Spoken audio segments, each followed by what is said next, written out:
Kanglei Indigenous Martial Arts and Cultural Society ki marksna Manipur gi Art and Culture Department, Manipur University of Culture amadi JN Manipur Dance Academy ka punna sinduna Role of Manipuri Dance in Our Society haiba thimda tha ani chupna chatharakpa awareness campaign ngasi mapung fana loisinkhre. Moirang Kampu Khewa Bazar da leiba North Eastern English School gi auditorium da pangthokhiba thoram aduda Art and Culture Department ki Deputy Director G Dharmadas Sharma ki marks ki President Ningthauzam Ajit Kumar amadi North Eastern English School ki Principal RK Khogen Derbirna thoramgi maru oiba mithunglen sing oina saruk yakhi.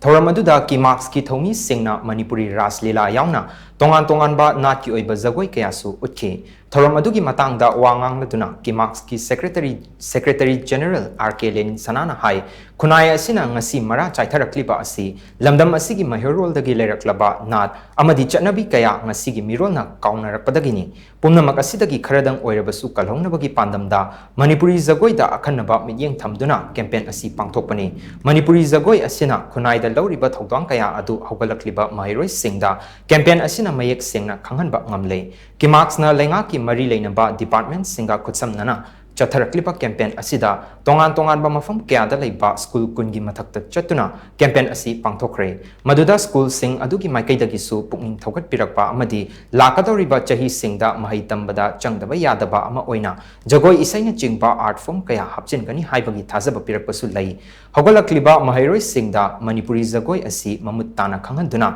masina Manipuri nat yokhatpa khakta natana masa ki profession ama oikhiba yabagi khudong chaba kaya adusu khanghanduna Selakliba, Equigi Nat Amadi culture asi Yokatpada Punna Togdang Lomina si Haina, Magna Makata King.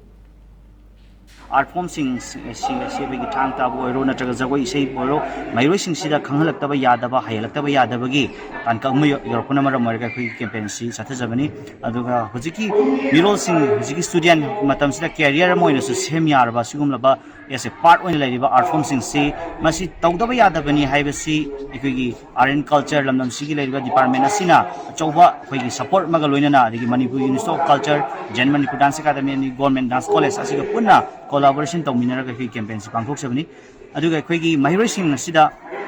sigumba tamna subject ama oin leiraba subject sing se akoina tamhandaba yadaba khanghandaba yadaba amadi magi career ma sem gi ba yabagi lambi liklam ama leibani madu angang sing da khanghan hauna ba amadi channel sang sing si hayandaba yadi khanghandaba yadi adigi mokoida chap chana akhoi gi society khoi kunai si kalak na bagi dam akhoi culture channel sang sing si hainana bagi pandamda chathajabani